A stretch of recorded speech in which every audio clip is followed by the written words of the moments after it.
sport, and no one is more established than this man. He is the king of the jungle. Captain Scarlet Steve Rogers, 48 years of age. The old man of the sport, we won't tell him, he's a little bit fierce. Calls himself the daddy, and he's a big bantamweight. 67 kilos stated. We've seen him bigger, but he's the former world champion. And he was tested to the hilt by this man, David Vitry of France, the French national champion, relatively young at 37, but he's a tall, rangy athlete, 5'8". A little bit smaller in terms of his size, but the leverage creates problems for the world champion. And as I said at the top of that, he actually tested Steve and took him to 3-3 on the right arm. Very few men can claim to have done that to Captain Scarlet.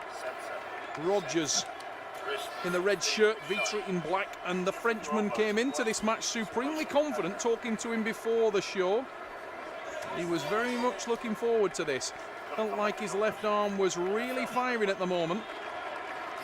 And Steve Rogers will want to get the power down. If it comes down to power, Steve Rogers is in a different league. But the leverage of the Frenchman is very, very significant factor in this match. And straight away, he's opened the hand and wrist. And I noticed actually Steve Rogers grabbing his pec there.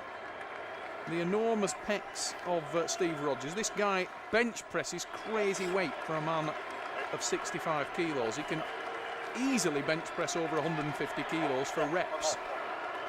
More than double his body weight. Few men can test to have done that. We're into the strap match. Should favour the power man, but it favours leverage. Arm wrestling is not just about power. Levers and speed are important, but it's a tremendous rotation and a side pressure move from Steve Rogers there. You see on the replay, he rotates, counter-rotates out of the hand of Vitry. Vitry, with the same move that he used on the right arm, tried to expose the hand and wrist of Rogers. Didn't manage it. Rogers, who's got a very powerful hand and wrist, regardless of the fact that the leverage isn't there for him in this match. That was a better start from the Frenchman, and he tested the hand of Steve Rogers on the start. We go back to the straps. Maybe that was Steve's strategy. I think after that first one, he might be happy to be in the strap. Rogers in the red shirt. Former world champion, multiple and reigning British national champion. His hand and wrist are tested, but the power of the man from the UK is what it's all about at the Trafford Centre, and he takes it to 2. And there's a look in Steve's eye that he's very, very businesslike. He's not with the same level of aggression. No, mate. Thank you, Richard. I'll remember when I'm referee. Having a little bit of a pop at Richard Poole, the referee there. Steve. Richard and Steve exchanged a few words about the position on the setup. Some advice from Gregory Schneider, the top French heavyweight arm wrestler, working the corner of Vitry.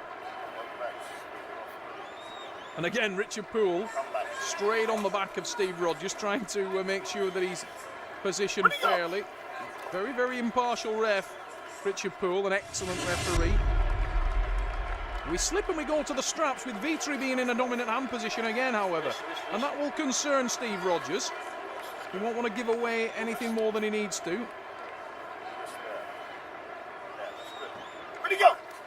That's a massive hit from Vitry, and he's created all kinds of trouble for Rogers.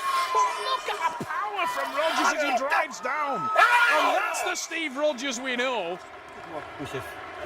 And yes, the scream you heard over Steve Rogers there was his daughter. Push yourself down. Huh? Push yourself down. So instead of trying to lift it up against it, try and push yourself down. Steve Rogers has a pair of daughters that are pretty much as stunning as it gets, and they're out cheering him on in the crowd. They'd be sat nearer to me if I had a chance, but I don't do it with Steve so close, even though he is distracted by arm wrestling. Back at the table, he's got his hands full, even though he is in front in this match, where Steve likes to be. But he was very much tested there. Oh, he sacrificed his hand here, though. And Vitry with a win, and the Frenchman is on the board. Now, I hope Steve Rogers has not taken his eye off the ball and relaxed, because Steve's been guilty of that in the past. Oh, he missed that one completely, and Vitry makes it count. Steve tried to get the tricep involved, and that's hurt Steve Rogers, because from here I can see he's actually rubbing his elbow. We may get a shot of that, but yeah, he's actually damaged the arm in some way there, but Steve in a lot of discomfort. Barry Knowles working his corner, and Steve just was saying quietly to Barry there, that hurt. Gregory Snyder will know his man has an opportunity to draw level now.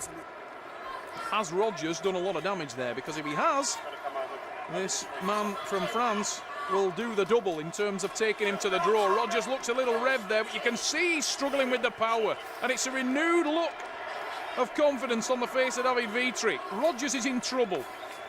He's at 3, he can't lose the match, but oh no, his arm has opened wide, and Steve Rogers is forced to jump behind it. 3-3.